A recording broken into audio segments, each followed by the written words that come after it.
Hey guys. All content discussed is due diligence gathered with aim at better understanding the nature of the current market in anticipation of the greatest squeeze in financial history. Let's dive in. Today I want to quickly talk about some events that took place recently and then cover a story on a great video I made once about a situation that happened before that resembled the events happening with GameStop and AMC. It is one of my favorite videos, and because it's a bit old, not a lot of people got to see it, so I want to share it again for those that missed out on it. First and foremost, Bed Bath & Beyond CFO Gustavo Arnal, 52 years old, fell to his death from New York's Tribeca skyscraper. Police responded to a 911 call and found the Gustavo's dead body near the building. Police have not provided any further details as the circumstances leading to Gustavo's death remain under investigation. His cause of death will be determined by New York City Medical Examiner's Office. Gustavo had sold 55,013 shares of Bed Bath & Beyond in multiple transactions on August 16 through August 17, with the sales amounting to $1.4 million. Gustavo still had almost 255,400 shares remaining in the company. I want to ask that you guys please be respectful in this situation. Already I have seen countless people assuming that he was assassinated by some paid-off hedge fund goon as part of a larger elaborate conspiracy theory. We do not know why he fell off the building, but to assume that he was assassinated without any evidence is too far. Who knows what Gustavo was going through in his life, so let's not undermine it by giving his death baseless presumptions. Let's wait for authorities to conduct a thorough investigation and then we can form opinions. Remember that the stock market will be closed for Americans tomorrow, so I will be uploading another quick video. I know it has been kind of boring and sad to be on the receiving end of the manipulator schemes, so as a nice little end of the week, instead of deep diving into the shenanigans of Wall Street, we are going to go back in history and retell a story that many don't know about. Before there was GameStop, before there was AMC, there was Piggly Wiggly. This event took place before all these meme stock fiascos, and it is a story of full spectacle and disaster. Let's end the week on a cool note. Thank you so much for being here with me, you guys are absolutely amazing. I want to thank Shiva Nagaraj for writing an article on this subject which prompted me to make this video. Before we start, let me quickly state that I am not a financial advisor, and that all content discussed in this channel is simply information gathered that I deem important for people to know, so that they can make informed decisions. All efforts are aimed to better understand the nature of the current market in anticipation of the greatest squeeze in financial history. Let's get started. The insane euphoria that meme stocks have had on consumers around the world is remarkable and unprecedented, but you would be mistaken to think that this was the first type of revolt carried out by small-time traders against big hedge funds. Though investors have continued to rally and grow across the span of months, buying and strengthening their positions, this whole event is most certainly not the first, and probably won't be the last, David versus Goliath story we will encounter. In 1923, a Southern businessman by the name of Clarence Saunders attempted to manufacture a short squeeze against some big names all by himself. The battle that ensued was spectacular, almost out of a Hollywood movie, but in the end, the New York Stock Exchange sided with the short sellers, changing the rules last minute to save Wall Street. Clarence Saunders would end bankrupt and unemployed as a consequence to all that happened, but his tale is so interesting and parallels to so much of what we have seen that it needs to be told. Keep in mind that there are many similarities in the way things transgressed, and that by no means does this paint the outlook we are looking at. Clarence Saunders was one of the greatest entrepreneurs of the 20th century. Coming from a very poor family, Clarence cycled through many menial jobs looking for something that would give him more than just enough to survive, a sentiment that I think the majority of us can definitely relate to. In 1916, at the age of 35, Clarence set up America's first self-service grocery store in Memphis, Tennessee. The name of this store was Piggly Wiggly, a very peculiar name. When people would approach or interview Clarence and ask him why he chose that name, he would often respond with something along the lines of, "So that people like you can ask me that question." Piggly Wiggly would go on to revolutionize the grocery business in years to come. You see, in the past, customers could not simply go to a grocery store and purchase what they wanted. They had to write a list of all the things they wanted and hand that shopping list to the clerk, who would then go fetch all the items while the customer had to wait by the counter or allocated waiting area. In Piggly Wiggly, customers were given the liberty to simply go around the store, roaming around getting whatever they wanted and then go through a checkout. All the things that you take for granted when going to your nearby retail supermarket, such as checkout registers or price tags, are fully stocked shelves, that all started with Piggly Wiggly.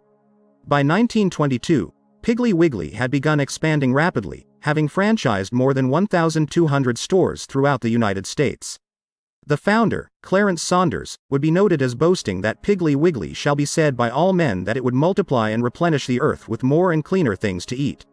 Saunders was a very clever individual, and he knew how to drive interest to his store more than just by beating prices and being competitive. He understood that to attract new customers, he had to bring spectacle to his Piggly Wiggly franchise. He would begin having his stores hand out flowers and balloons to customers and eventually expand to having beauty contests and brass bands. As you might imagine, people immediately started flocking to the store, becoming the new hot sensation in the country. Clarence Saunders became a very wealthy man, and when it came to how he spent his money, he was a very luxurious person. The man had a refined taste for grand delicacy and lush. Among some of his more notable purchases was a bit-acre plot in Memphis where he would build a mansion that had a waterfall, bowling alley, and even an 18-hole golf course with one hole located on its own very island. People would call his mansion the Pink Palace because of its pink marble facade. As you can see, Clarence might have been poor, but he had no intention of remaining humble. His hard work and clever business savvy brought in him the spirit and joy of success, and the eyes of Wall Street.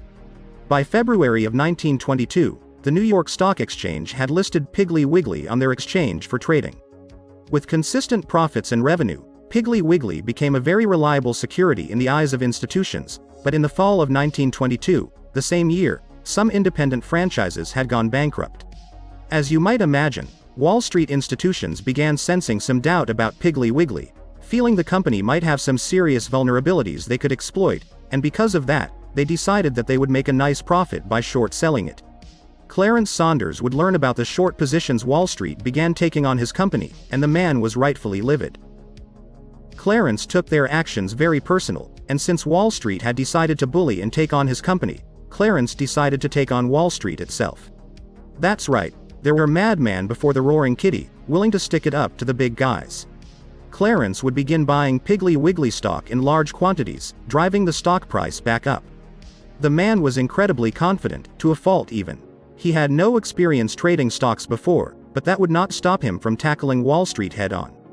Clarence would take out a loan worth $10 million at the time, which if we adjust it to modern inflation should be over $150 million today, and started using the funds to buy Piggly Wiggly stock. Within a week of doing so, Clarence had grabbed 100,000 shares of Piggly Wiggly, about half of all the shares outstanding. The news media began warning Wall Street, making statements such as Clarence is here with the open and avowed purpose of teaching New York the financial game. Clarence would control more than 198,000 shares of all Piggly Wiggly stock by March of 1923. With all this buying, shares for Piggly Wiggly, which had fallen as low as $39, surged all the way to $60 by the end of 1922. It would soon become very apparent for Wall Street firms that took short positions that they were in deep trouble. Saunders owned nearly all the stock, and at the time there were no federal security laws. Saunders would essentially have the advantage of naming his price for what he wanted to sell his shares at, and Wall Street would take a huge loss on it. Wall Street has a very tribalistic nature to it, and seeing this newcomer arrive at Wall Street and beat them at their own game was too much of a shame to take, especially when the person beating them was a country boy who defiantly came to stick it up to them. The Wall Street manipulators took notice of what was happening and were freaking out. The prices of Piggly Wiggly kept on increasing, since Saunders was the biggest owner of the stock and could essentially decide whatever price he wanted his company's share to be. Short sellers began complaining to the New York Stock Exchange about Saunders' ploy. In absence of the SEC, the New York Stock Exchange made its own rules as to how stocks could be traded, and its governing committees were made up by Wall Street insiders. After many complaints, the governing committees would launch an investigation into Saunders. The problems started getting serious as a result of the risk Clarence imposed on himself. The shares he owned of his company were much more than an initial $10 million loan he took out, but if he started selling a lot of his stock, the price would drop, which would lose some of the leverage he had on short sellers. Clarence, being the clever man he was, would come up with a solution to his dilemma. He would sell shares directly to the public at a fixed price, evading the stock exchange altogether. He began taking out advertisements offering to sell the stock privately at $55 per share. On the morning of March 20, 1923, Clarence had enough, and chose violence. He called his broker and told him that he wanted the return of 42,000 shares that he had lent to short sellers. By the then rules of the New York Stock Exchange, short sellers had 24 hours to return the shares they were borrowing, and as you might imagine, they were scrambling around to buy shares. The price of Piggly Wiggly rose from $75 to $124 in the first couple of hours of trading. Clarence began making news all around the country, being hailed as the David who beat Goliath. Newspapers would call him the young Piggly Willy Napoleon, mocking Wall Street by writing articles saying, and I quote, "After he whipped them and they cried enough, Clarence administered a spanking, the sort of reminder not to do it again." The victory of this price squeeze was short-lived, as the New York Stock Exchange would indefinitely suspend all trading on the stock, causing the stock to nosedive to $82. Clarence was furious, and was reported being on the phones with short sellers, telling them he would settle with them if they paid $150 per share by the afternoon. He would threaten that if they did not comply, he would boost up the price to $250 per share. According to his calculations, more than 25,000 shorts remained uncovered. But he made one serious mistake. He was bluffing, and there are no better bluffers than the ones that work in Wall Street.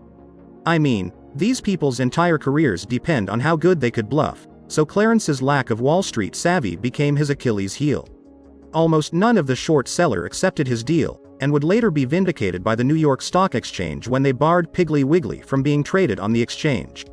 As explained, there was such concentration of shares in one person that it made it impossible to make a free market for the same stock. The exchange would then break its own rules and allow short sellers a full week to cover positions. Furthermore, Clarence made a fatal flaw. He miscalculated the number of short shares there were. There were only just 11,200 short shares, a number way below what he thought there were. Clarence would then relent and settle with shorters for an agreed $100 per share. Clarence made a ton of money, but it wasn't nearly enough. He still owed $6 million to his lenders and had over 100,000 shares of Piggly Wiggly that were depreciating in value due to institutions staying away from it, as well as the fear of new potential investors buying due to the news and uncertainty of it. As such, the shares were depreciating in value rapidly and he had no one to sell to. Clarence would go on once again to newspaper advertisements to try to sell his stock, saying his private fortune would be wiped out if he could not sell his stock. Banners saying "Save Piggly Wiggly" would appear across Memphis. The desperation was so big, Clarence reached out to Henry Ford to try to get a bailout, but nothing would work. The worst would come to pass on August 19, 23, where his payments on his loans caught up to him, and Clarence was forced to resign from preside of Piggly Wiggly while also forced to relinquish all of his property, including his stock, cars and even his pink palace. The shares he bought would be subsequently auctioned for $1. Clarence would file for bankruptcy, and would make many statements calling the New York Stock Exchange welchers and the worst menace in America. He would file lawsuits that would go nowhere. Magazines would talk about the whole ordeal, noting how many men may come and go but Wall Street goes on forever. Clarence was ruined, but the man was too clever and experienced to be defeated. Shortly after his bankruptcy, he started another grocery chain called the Clarence Saunders, sole owner of My Name stores. The name was very odd and showed the bitter chip on his shoulder, but was successful enough to make Clarence a millionaire once again. He would build another mansion and even bought football team in Memphis.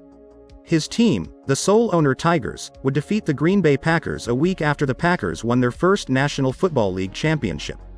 Clarence would then contend with the Great Depression, which swept away his grocery chain and forced him into bankruptcy for a second time. Clarence would continue trying to get rich for pretty much the remainder of his life, but would be unsuccessful. He invested $1,500 with a man who stole his money. Reports say he would drive by the Pink Palace, saying that if he never did anything else, at least there was that.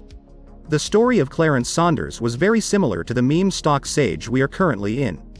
The man took shorts by surprise and attempted to force them to sell, which he did, though not by the price he wanted.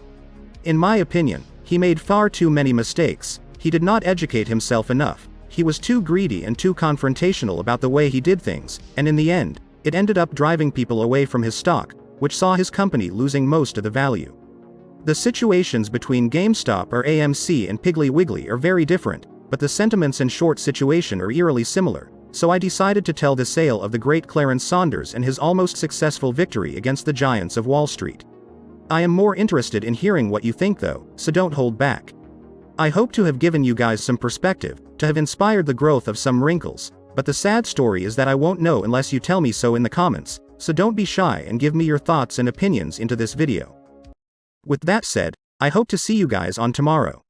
Come join my Discord linked in the video description. Enjoy the rest of your day and to the moon.